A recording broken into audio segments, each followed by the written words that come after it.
July 1995. Shorthand English Senior First Paper Get Ready. Start. Ladies and gentlemen, on behalf of the Government of India, I welcome you to this country. As you are very well aware, India has been associated with the United Nations during the last many years. This is because we believe in the aims and objectives of this great organization. Of course, it is true to some extent that this world body has failed in its endeavors to bring about peace and progress in some parts of the world. But nevertheless, we believed in its usefulness and decided to support it in the hope that satisfactory results will come sooner or later. We are gathered here today to discuss about the various problems faced by the countries in Asia. During the last many years, these problems have been considered in the world context. As a result, these countries have been neglected. It was not considered important enough for as much attention to be given to it as was given to certain other parts of the world. But we have to attach more importance to the problems in Asia because they affect us more intimately. As far as India is concerned, one problem which demands immediate attention is food. It is an extraordinary state of affairs that in a country like India, we do not have self-sufficiency in food. There is obviously something wrong in our approach to agriculture. I have, however, no doubt in my mind that India can produce enough food, if not immediately, but in the course of a few years. But at the present moment, we have to face this problem. Of course, other urgent problems will also come up before you for discussion. Looking at these problems from a long-term point of view, it seems to me that various deficiencies have to be made good.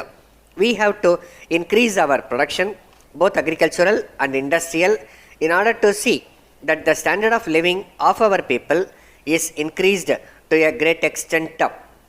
It is considered necessary that a country like India and other countries in Asia should be industrialized so that it can increase and modernize agricultural production.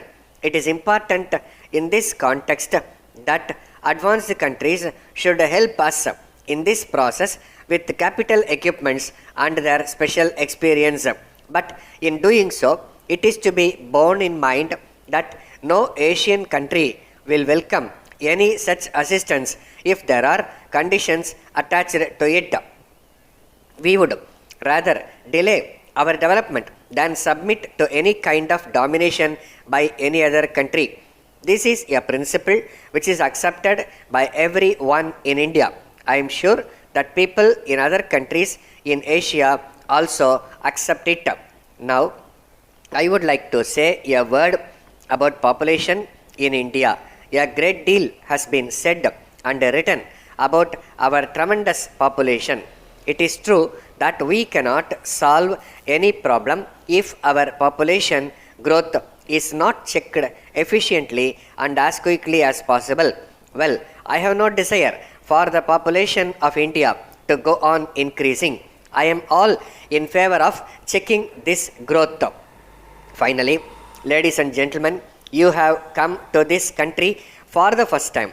I believe that one of the points you have to determine is the location of your temporary headquarters. Probably there will be the question of locating the regional office. It is for you to determine. But on behalf of the Government of India, I have great pleasure in inviting you to have your headquarters in India. I once again express my welcome to all of you and wish you success in your endeavors. Letter from Messrs. Johnson and Company Limited, Madras to Messrs. Patel and Company, Bombay. Dear sirs, with reference to our order dated 2nd instant, we shall be glad if you will kindly let us know when we may expect delivery of the goods. We wrote to you on this subject last month, but up to this time we have not received any reply from you in the matter. We must have a definite promise of early delivery by return of post. Otherwise, we may have to cancel the order altogether, as these goods are urgently required and our work here is being delayed in consequence of their non-delivery. We are sorry to inform you in this connection that you are treating us very badly with regard to these deliveries. We also wish to inform you that unless immediate steps are taken to prevent such long delays, we shall be compelled to transfer our orders to another company who will treat us with more consideration. You have been supplying these goods for 6 years, and in the circumstances, we consider that we deserve better treatment at your hands. Apart altogether from this, we have been writing to you on the subject for the last 2 or 3 months, but our letters seem to have been absolutely ignored. We would therefore like to request you to look into the matter urgently and let us have a proper reply at once. Yours faithfully. Stop.